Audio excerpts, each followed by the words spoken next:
What's going on, boys? It's Daddy Big here. Welcome back to the podcast. We got the creaky chair plays. We got a I don't know if it's picking up, but we got Zombie here with me. And I'm gonna start beatboxing instead of just saying hi now. Just and Gonna be your signature. You'll know it's me. You'll know it's you. Yeah. But yeah, we kind of just wanted to talk about just digital art because as many of you are currently seeing, if you're using your eyes, you might notice that I got a pixel art interface for this podcast. I'm a pixel artist. I make stuff for fun mostly, and Zombie here does digital painting and stuff of that nature. So I thought we would just kind of sit down and talk about it a little bit. I don't know exactly what direction we're gonna go, but I think maybe we could talk about, like how you can potentially, use elements of digital art like in a career or in your future and something like that. So, you got anything you wanted to kick us off with? I don't know. I feel like digital art, for I guess a lot of people, I don't know, they see it as cheating a lot of the time. I always think that's always a big thing, is that digital art is cheating. I don't call it cheating. I just think it's convenient. Rather like symmetry tools, not cheating. You could replicate a symmetry tool in real life. It would be much harder to do that, to be fair. But I just think it's convenient. I think that's an interesting point for sure. Is a point. And I feel like that's something that I don't really interact with. Being a pixel artist, because it doesn't even very closely resemble like actual art. It's not supposed to. It's supposed to be its own distinctive style.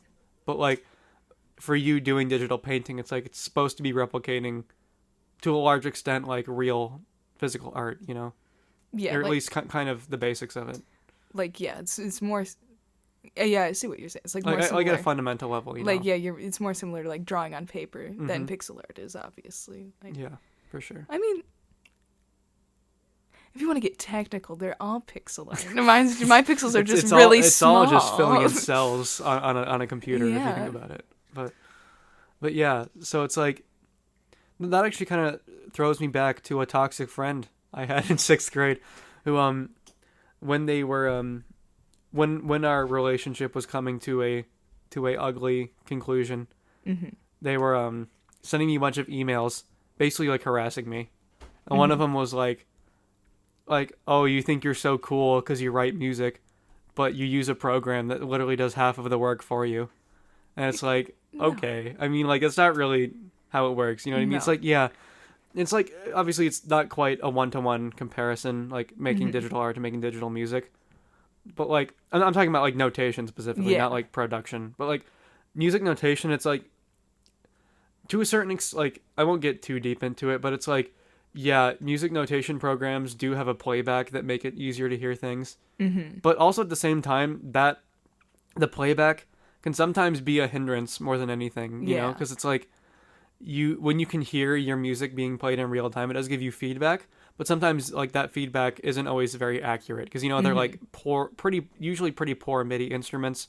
Yeah. And it's it in a way, it kind of, it kind of has the potential to make you not put as much care into things, but also it's a lot of it is just convenience, right? Because when I use a program like Sibelius, it's yes, could I technically write the music by hand? Yes, but I would just be playing it on a piano, and hearing it played back that way. You on a program, it's just instantaneous. Yeah, and it's the thing too is having digital copies of music makes it easy to reproduce it very quickly and organize it very quickly. Your formatting options on staff paper tend to be very limited, especially if it's a pre-printed staff paper. But in Sibelius, I'm not claiming that Sibelius is the most smooth program ever. It's kind of garbage in a lot of ways. It's basically, I don't know if I've ever shown you Sibelius, but it's literally just like 90s Microsoft Word if it tried to have all the features that music has ever had. And it's just it's a lot of menus and checkboxes and stuff like that. But once you get the hang of it, it's obviously very powerful. And it's just the ability to like freely move notes and resize things and all that. Like, I mean, yeah, like we're in an age where digital composition is just the standard, you know? Yeah. No one is like handing you a handwritten score and expecting you to read it. Yeah. Because it's just so much faster to make it digital, you know? Yeah. And again, that's not really the exact comparison to art, but in a lot of ways I guess it's kind of similar because, you know, you can reproduce it easier, you know? It's like an outsider's perspective of like people who don't do it, see it as like, oh, the computer does it for you. Like, sure, maybe there's overlay layers, but like the overlay layers can't draw the anime boy that I just did. Yeah, for sure. Yeah, so I think people just don't understand that like you're still drawing. It's still you doing it. You're just it's like I've seen like those like satire videos where it's like how TikTok art tutorials are, and it's like they'll have like, oh, so first you start with a sketch and it's like a couple lines, and then like it cuts to like a finished drawing. It's like, yeah, so then you're or like I saw this one in particular where it was like this video on YouTube where it was like this guy would like, he was like, oh, so first you had the sketch, then he like literally like erased a layer on top of the sketch to like reveal the finished sketch. Yeah. And it's like, yeah, it's just, you know, those videos are just like funny, but I guess like maybe people really do think it works like that. I'm sure there are people out there that definitely do. I know there are people out there that definitely do. It's just people see convenience and think immediately like it's doing it for you. It's cheating. It's cheating. Yeah, and I guess just like convenience isn't always cheating. Yeah. Know? But yeah, these newfangled technologies. Yeah, for sure. Technologies. But yeah, so I that's a really interesting point I didn't really think about, is the idea that, you know, digital art is cheating. Yeah. But like I said, that's something I wouldn't really run into with pixel art. But I mean, have you ever had like any real experiences where like someone tries to call you out on that or something? Not necessarily.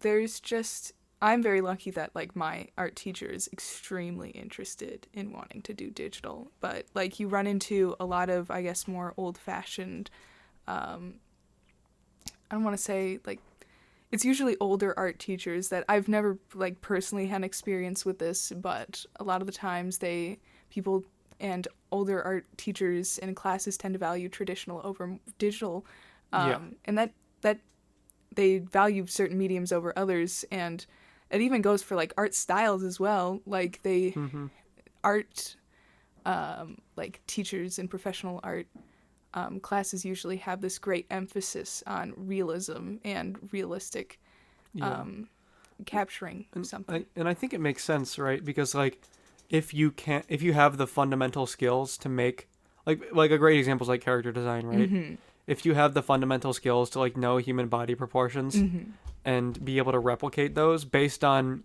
real life examples, then you can draw your anime boys in your own style, you know? But it's like, that's something I've heard people say before, is like, if you like look up drawing tutorials and stuff, you're looking at like someone else's interpretation of like something of like a drawing thing. And then like, whereas the true way to become like a skillful artist that has a style is to use like realism and like adapt that in your own fashion. Like, how do you feel about that? Like, I feel like that rule has some truth to it, but I feel it's not like an end-all be-all. I always see people like, you have to learn the rules before you break them, but I think you should... The classic. The classic. And I mean, I guess that's kind of true, but I feel like you shouldn't put off stylizing or working on stylization to get realism down to a T, because at the end of the day, if you want to draw anime characters, you're going to have to work on that along with working on realism. Like, yeah, I think that makes sense. You should work on your stylization skills along with like learning the fundamentals and things like that. Yeah, for sure. So I think these people who like think, oh, you have to know how to be able to do anatomically correct figure before you can even think about drawing an anime character is just it's a little extreme. Maybe I think it's a little extreme. I think you should, and at the end of the day, like, if you just want to draw anime characters, just draw anime characters. You don't have to like, yeah, that's true. And unless you're looking as like a career artist or like want to make, you know, it's like it can just be, you know, like for me it's just largely just for fun, you know. But I think like kind of tying that back to like a more musical metaphor too is like, I think with the whole thing, like certain people value traditional mediums more than digital ones is like, again, not exactly the same thing, but pretty similar as how like there's this great emphasis on classical music and like classical music theory, you know, and a lot of times the like modern achievements in music, for example, like I guess like the Beatles are like pretty highly regarded in general, I think, but like more, I think there are like a lot of genuine musical achievements have been accomplished by, you know, pop artists or more recent artists that don't like have that classical style. And it's again the argument of like, oh, if you want to be able to write, you know, like jazz or rock or whatever, you know, you should like having a fundamental understanding of classical music theory is like really important, right? But it's like the thing is like kind of what you were saying, like about how even though you need to be working on your fundamentals, you should still be like working on style too, right? Because it's like, you know, yeah, an understanding of classical music theory is definitely important and helpful as a baseline to work up through like different kinds of music theory, but it's not essential. You know, like going back to like the Beatles, like Paul McCartney and John Lennon had almost no musical knowledge. Like, just surprisingly enough, like they didn't really like part of the like George Harrison was their manager and like their sound designer, right? And he contributed a lot to their sound because he was actually able to convert some of their raw musical ideas into like more refined concepts that other musicians could understand. That's cool. You know, and it's like, it's just like, yeah, you know, and it's also kind of an element of like the whole thing you said, the cliche of like you need to understand the rules before you can break them. That's very much so a thing with music as well, because it's like there are all of these rules, and like one of the main one thing too is like counterpoint.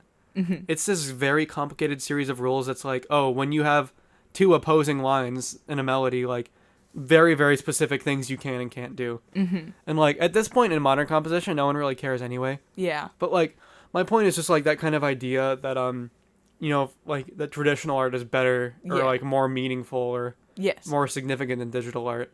It's like kind of that similar idea where like this kind of supremacy around classical music and classical music ideas. Whereas like I feel like that's, you know, obviously like there's a reason for that, right? Yeah. But I feel like it's important that we realize that there have been a lot of artists in like the last century that have made significant achievements. And it's important, you know. Yeah. Exactly. Whenever you talk about music theory, all I can think of is, I don't know if you've seen this clip, but it's of XQC, and he's like on stream with some music producer, and the music producer's like telling him, XQC, you don't need music theory. It's like, it's just putting blocks down. Anybody can do it. And then XQC puts a few blocks down and plays it, and it sounds awful. And the guy's like, okay, yeah, you need music theory. And it's That's kind of funny. It's one of my favorite clips. It's so funny. It's the punchline right there. It's so great. Yeah. But yeah, it's like, I guess I kind of want to talk about too, like, what digital art could mean for our futures. You know, because like for me, being a pixel artist, I kind of use it as like a marketing tool. You know, it's like I use it on this channel, my gaming channel, and my official music channel. And for me, you know, I find that can create a unique identity for me because, you know, I don't really know of any other content creators out there that really like make pixel art a part of their videos the way that I do. You know what I mean? And also like just for my music too, you know, that can be an important element, tying in the fact that, you know, I have my own distinctive musical style, tying that in with my own art style, that just like creates double like the amount of uniqueness I have. You know what I mean? And I think so for me, it's kind of just like, it's not like the end goal or anything, you know, but for me, it's always kind of been a supplement to like my own marketing and a way to promote myself in different ways, you know? I mean, did you have anything to say about any of that? I don't know. My dream career, I guess, would be to work for like a video game studio or a show studio, but hopefully a video game studio. I like video games more than I like shows. I would love to be a character designer for any of that. That's really cool. And I mean, digital art obviously is like the meta. I hate that I said that. I hate that I said the meta. It's the meta. It's the meta. Like, and I feel like a lot of people, I guess people who aren't in the scene, like, obviously have the contention of, like, they don't understand digital art, but at the end of the day, like, every Disney movie you watch nowadays is, like, digital art and things like that. And I mean... And like, modern filmmaking, like, with The Incredibles in 2008 or whenever it came out, it was, like, that marked the transition between, like, you know, back in the day, movies used to be series of frames, hand-drawn, and then that transitioned to series of frames digitally drawn, you know? And then, like, with that... or was it Toy Story that was like the first 3D rendered movie? I think it was Toy Story. I think it was Toy Story, but it was The Incredibles that really pushed the boundaries of it, because like with all the, like, the rendering of the individual hair strands and stuff. But yeah, it's like the way that digital movies are created now is like, it's a far cry from even, like, it's not even really the same as like the digital art that you do, you know? It's more cheating. But it's also like a completely different... I mean, I don't really understand it, but I feel like 3D modeling and rendering is much different than 2D imaging, you know? It is. It very much is. Yeah, I would say it's like, it's very easy, I guess, nowadays as like a digital... I don't want to say it's extremely easy, but it's like very much... It's... With social media and things, it's a lot easier to get your art out there. But then again, this...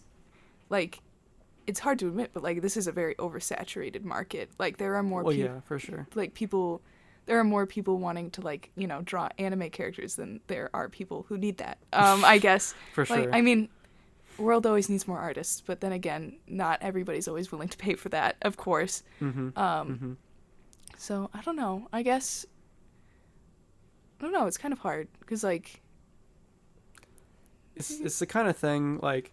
And here's the thing, like, as a musician, right, I understand that if I go to school long enough, I have the chance to become a professor. Yeah. And have a solid living that way. But it's like, it's just like, I try not to think about it too much, but it's like, I have the understanding that, like, the chance of me being able to, like, get out of, you know, like, to easily make a living, like, just making music that doesn't come to just anyone, you know? Yeah. And it's like you said, it's an oversaturated market, and there's more people doing it than there are people that need people doing it, you know? Yeah. And it's like, especially with, like, filmmaking, you know? With, like, Lucas and I, we make films together and stuff, but, you know, it's like the harsh reality of it is that, like, you know, as a composer, if you want to be working on films, you have to live in LA. Exactly. You know what I mean? Yeah. And it's like, I don't really want that. That's, yeah. And it's like, I don't want to wake up to the smog every day. Exactly. You know what I mean? But it's like, it's just one of those things where, like, that just, again, I try not to think about it too much, but, like, you know, your like, dream career would be more art focused, mine would be more music focused. And it's just like coming to terms with the fact that, like, you know, it's not the same as, like, being, oh, I want to be a teacher. Yeah. Or, like, oh, I want to be, like, an accountant. You know, it's like, there's going to be a spot for you. And, like, sure, it might not be glamorous. Yeah. Or have the same, like, ceiling that, like, artistry does, you know, because obviously you can become a famous artist, musician, make big bags. Make big bags. But, like, you know, it's like my sister going into teaching, you know, she's going to get a job because we need teachers. But, like, you know, it's like, I just have to realize that I got to be a little realistic. Yeah, you know? Exactly. Yeah. Well, this is a little sad now. Yeah, we're getting a little existential. It's fine. You're on Daddy Big's delirium. But it's like, I mean, I guess another good example too, like making this YouTube channel, you know, it's like, there are people out there who, like, are extraordinarily famous and make exorbitant amounts of money. Yes. But it's like, I can't expect that. Yeah. You know, all I can do is just try to do my best and make stuff that I'm proud of. You know, I'm sure with art it's the same for you, just, like, making stuff that you enjoy. Yeah. And I think, like, at this point in our lives where we haven't made it yet and we're just kind of chilling, trying to be our best, you know, it's like, wow, I completely forgot how I was going to finish that thought. But no, it's just like, that's right. At this point, we just got to try to hold on to like our passion for it as much as possible. Yeah. You know, because like that's what's gonna keep us going. Mm-hmm. It's like my old music teacher. One thing he said to me was you know, there are only 3 requirements for a job. Mm-hmm. It's that either you make money doing it, you like doing it, or you like the people you're doing it with.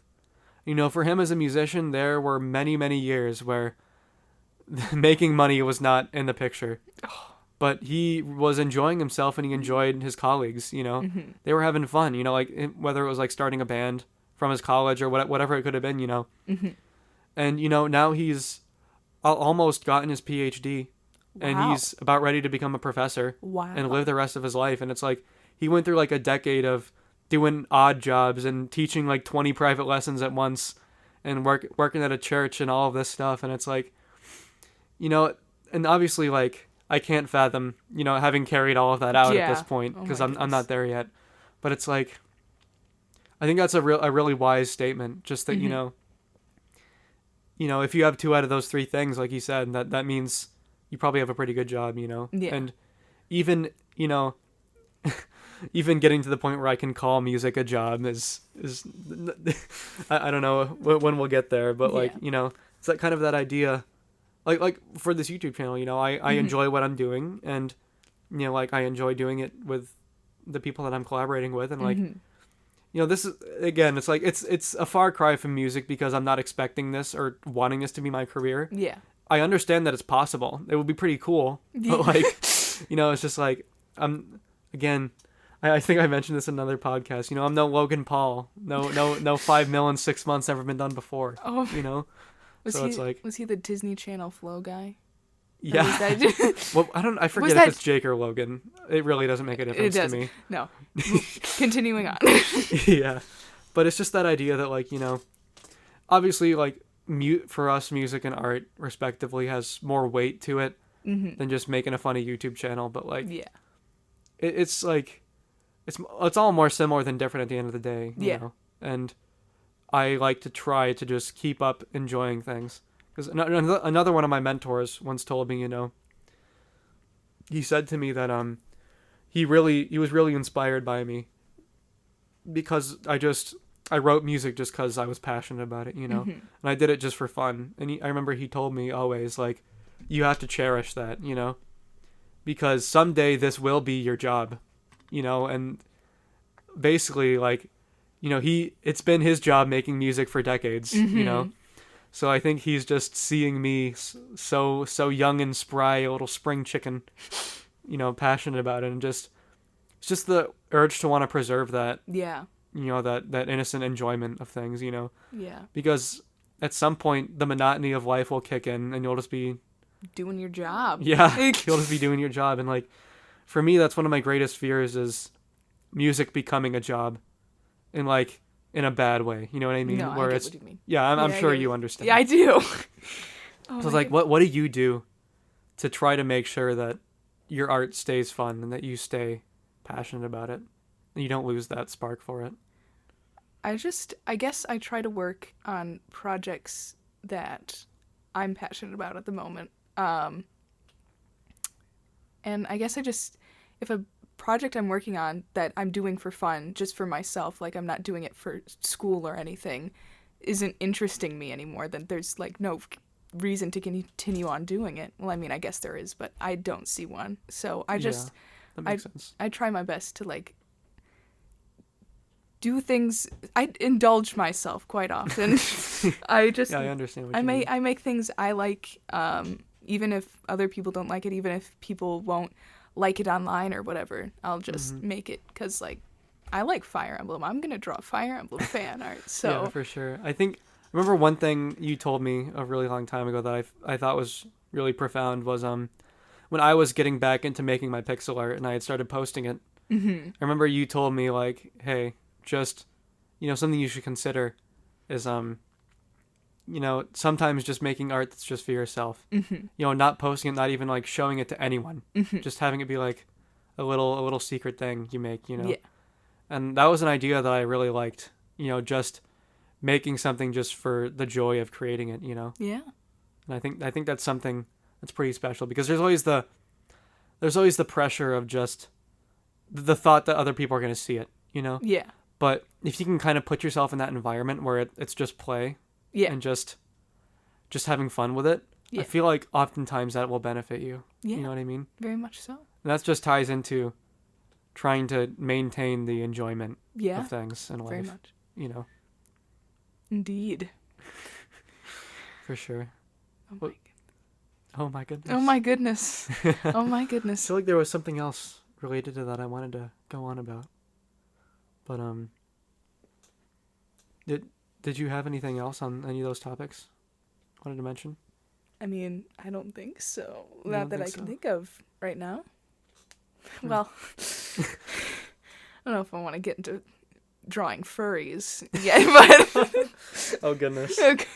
That's another day. That would be you exposing yourself. They have a lot of money, and they were willing to spend it on. They paid thousands. Oh, so you're talking about like the dark side of profitable art. Yes, selling out. Yeah. I need to start working on that. I don't think there's any equivalent for that in music. There's there really isn't. There really isn't. No, I can't think of anything. I mean, like writing lyrics for One Direction or something. Like being a ghostwriter. Ghostwriting for YouTubers. I think we found the equivalent. That's what The Mask is. Oh no, he wrote that though. I think. Didn't he have We're not gonna get into Clay and his many mishappenings. Jump the normal pills. Oh my lord. But yeah, I don't know. It's just yeah.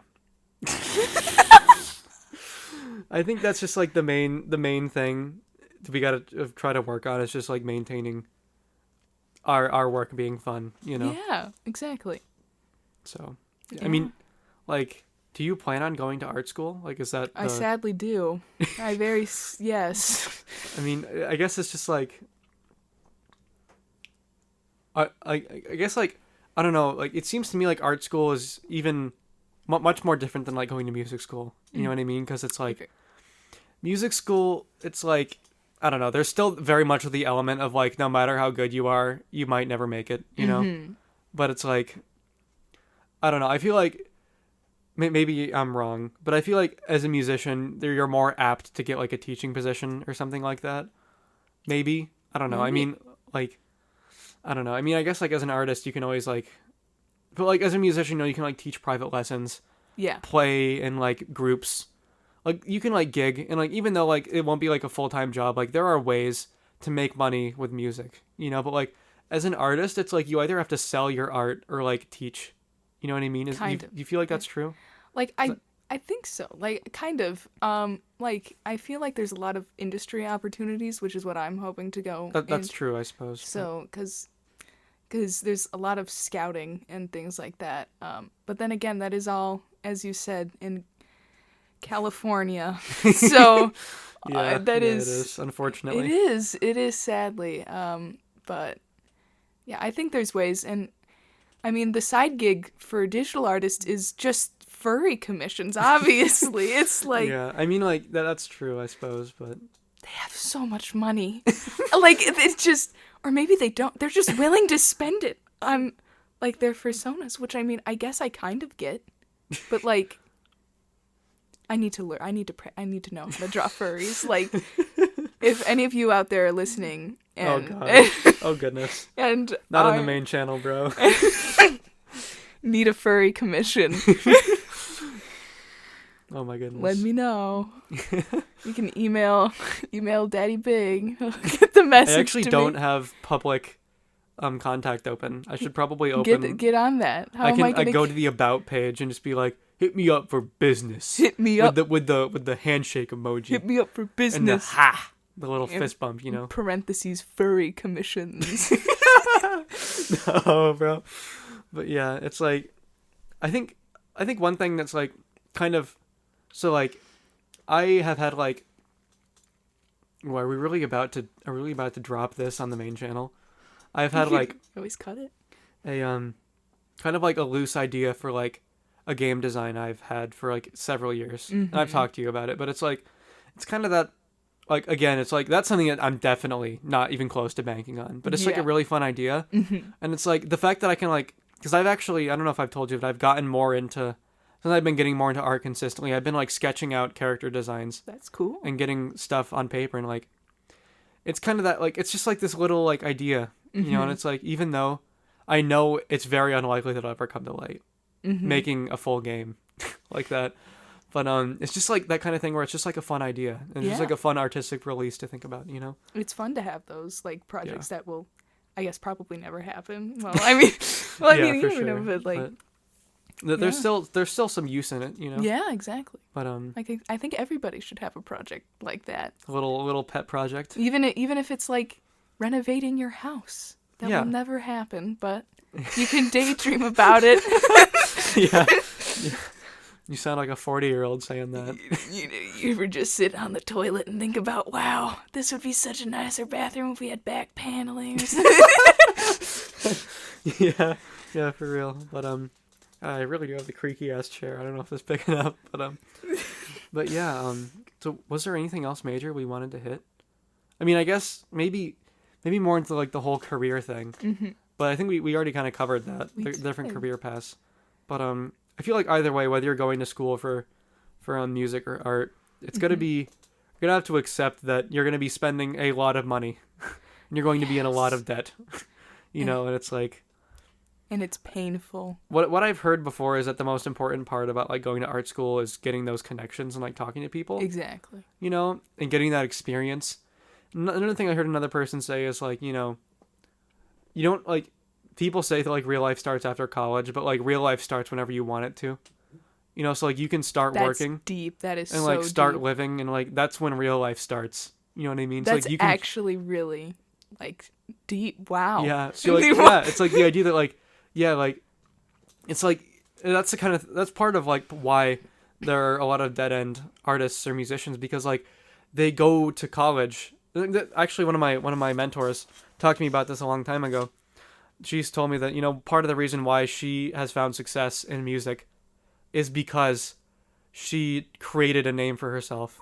And like when she was in high school, she would enter like dozens of composition contests, you know, and like when she was in college, she would be doing other stuff outside of college. And she said that like the thing she sees happen is like there'll be people who only do stuff on campus and like only live in that little world. And then like that, like once they get out of college, it's like all of a sudden they don't have anything.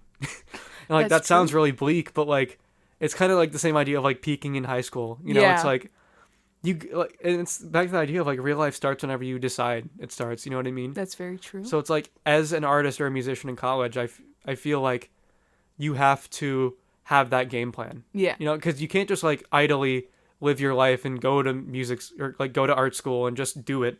Yeah. You know, there has to be some sort of intention. You know? And I feel like that might be a reason why a lot of people fail, is just because they live without that intention, you know? And once they're out of college, it's like they don't have any foundation built for themselves. They don't have any backup plan, you know?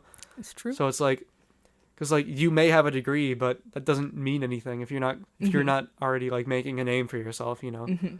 So yeah, that's part of the reason why I wanted to start my music channels, because, you know, just to be able to get things out there, you know, and start creating even a little name for myself. Yeah. You know, because that's important. It is important. And being able to do and a lot of it is just, you know, I mean, obviously a lot of it is just connections, right? Because if you know the right people, you know, say for like example, I do go on to create this indie game and it turns out to be the next Omori or the next Undertale, you know, and I hire you as my digital artist, you know, like, you knew me and you had that opportunity, you know. But so yeah, that's part of like, especially like as a musician, I'm just trying to like have that outreach and know people, and I'm lucky to have grown up in a community that is very, very like good with the arts. Yeah, you know, and I'm sure you understand the same thing. It's all forms of arts here, but yeah, I'm lucky to have had that. But you know, it's important to have those connections, and I guess it's just like that marketing for yourself is like, that's all up to you. You know, no one's going to do that for you. So Indeed. So yeah. Yeah. Real life starts whenever you want. Real life start. That's like. That actually is pretty deep, huh? You should make that your channel banner. like quote. Real life starts whenever you want. You can delay it a little bit here on Daddy Big. Come enjoy fake life. I mean, that's great. I enjoy that. You should. Yeah. That's your channel banner now. I hope you know. I suppose I have to give proper credit to the person first before I go claiming it as my own, but yeah.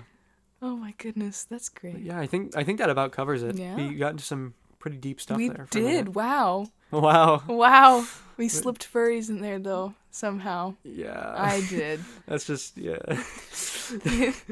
have so much money. They are just willing. I don't know if they have so much money. I think it's just that they're willing to spend it.